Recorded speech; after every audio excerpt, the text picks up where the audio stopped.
పట్టణంలో ఏర్పడినటువంటి బ్రాహ్మణ వైఎస్ఆర్ కాంగ్రెస్ పార్టీ బ్రాహ్మణ ఆత్మీయ సమావేశానికి పెద్దలు, ముఖ్య అతిథులు, గౌరవనీయులు, నాకు అత్యంత సన్నిహితులు పీకే.రావు గారు, వేదిక మీద ఉన్నటువంటి అంజుబాబు గారు, రవి గారు, వేదిక ముందున్నటువంటి బ్రాహ్మణ ప్రముఖులందరికీ కూడా పేరు పేరున నా హృదయపూర్వక నమస్కారం తెలియజేసుకుంటున్నాను. నిజంగా ఈవేళ ఈ సమావేశం రావడం నా అదృష్టంగా భావిస్తున్నాను.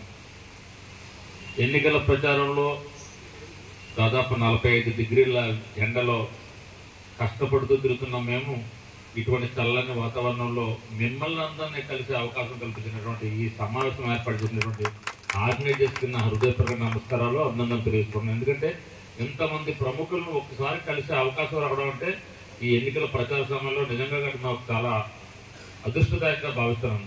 ఎందుకంటే అనేక కార్యక్రమాల మీద మీరు బయట ఉండరు, మేము వచ్చినప్పుడు మీరు ఉండరు, మేము రావాలనుకున్నప్పుడు మీరు కలలేరు. కానీ ఇంతమంది అమలాపురం చెందిన ప్రముఖులు, ఒక్కొక్కరు కూడా 100 మందితో సమానం. ఇంతమంది ప్రముఖులందరూ కూడా ఇక్కడికి వచ్చి నన్ను ఆశీర్వదించడానికి రావడం కూడా నా అదృష్టంగా భావిస్తున్నాను. ఇది నా పూర్వజన్మ సుకృతంగా భావిస్తున్నాను. నేను ముమ్మడివరంలో ఎమ్మెల్యేగా పనిచేసే ముందు నా ముందు 2 వ్యక్తులు పనిచేశారు, చాలా ప్రముఖమైన వ్యక్తులు. ఒకరు స్వర్గీయ బత్తిని సుబ్బారావు గారు, ముమ్మడివరం ఎమ్మెల్యేగా పనిచేశారు. తర్వాత కీర్తిశేషులు మనందరి సుపరిచితులు జిఎన్సి బాలయ్య గారు. ఎన్నికల వరకే పార్టీ చేసేవారు వాళ్ళు. ఎన్నికలు అయిన తర్వాత ఎవరు ఏ పని మీద వచ్చినా కూడా వారు వాళ్ళ స్థాయిని బట్టి పెద్దగా కార్లు కూడా ఆ రోజు అడిగేవారు కాదు, రిక్షా మీద వెళ్ళిపోయి పనిచేయించేవారు. ఎవరో బాలయ్య గారు, మన బత్తిని సుబ్బారావు గారు ఎక్కడ ఏ పని వచ్చినా కూడా ఈ ప్రాంతంలో ఒక బలమైన ముద్ర వేశారు వాళ్ళిద్దరు కూడా. వాళ్ళిద్దరూ పనిచేసిన తర్వాత వాళ్ళకి చాలా దగ్గరగా గమనించే అవకాశం నాకు వచ్చింది.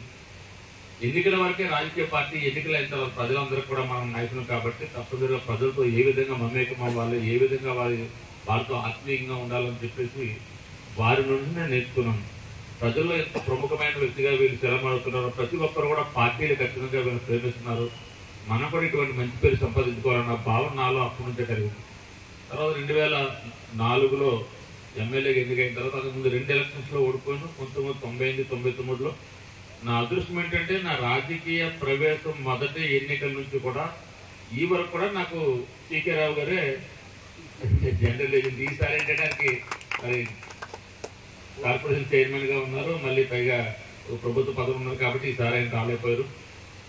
నాకు అన్ని ఎలక్షన్స్ లో కూడా నా కష్టాల్లో సుఖాలు అన్నింటిలో కూడా పీకే.రావు గారు నాతో ఉంటారు. అదేవిధంగా వారి అబ్బాయి శ్రీనివారు నాకు తెలుసు.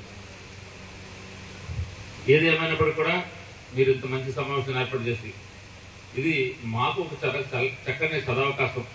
మీలాంటి ప్రముఖులతో మాట్లాడి మీ అందరి యొక్క సహాయ సహకారాలు నేను కోరి మీ అందరూ నాకు సహకరించండి. తప్పనిసరిగా రాబోయే సంవత్సరాలు మీకు ఎప్పుడు ఏ కష్టం వచ్చినా కూడా నా వంతు సహాయ సహకారాలు చేసే అవకాశం కల్పించిన మిమ్మల్ని అందరూ కూడా కోరుకునే సదవకాశం ఇచ్చినటువంటి ఈ సమావేశానికి నా హృదయపూర్వక నమస్కారాలు తెలియజేసుకుంటూ, ఏదైతే మీరు బ్రాహ్మణ కమ్యూనిటీ హాల్కి శాంక్షన్ కావాలన్నారో తప్పనిసరిగా నా సిఎస్ఆర్ నిధుల నుంచి ₹1 కోటి శాంక్షన్ చేస్తారని ఈ సభలో తెలియజేస్తున్నాను. అప్పుడు అక్కర్లేదు, జూన్ 4న ఎన్నిక కావడం లాంఛనం. దాన్ని నేనేం పెద్దగా మంచిగా ఎట్టి పరిస్థితుల్లో 600 అగ్రహారం బీడైనా 2024 ఎన్నికల్లో జూన్ 4 ఫలితాల్లో అమలాపురం నుంచి మీ అందరి అభిమానంతో ఎన్నిక కావడం తథ్యం.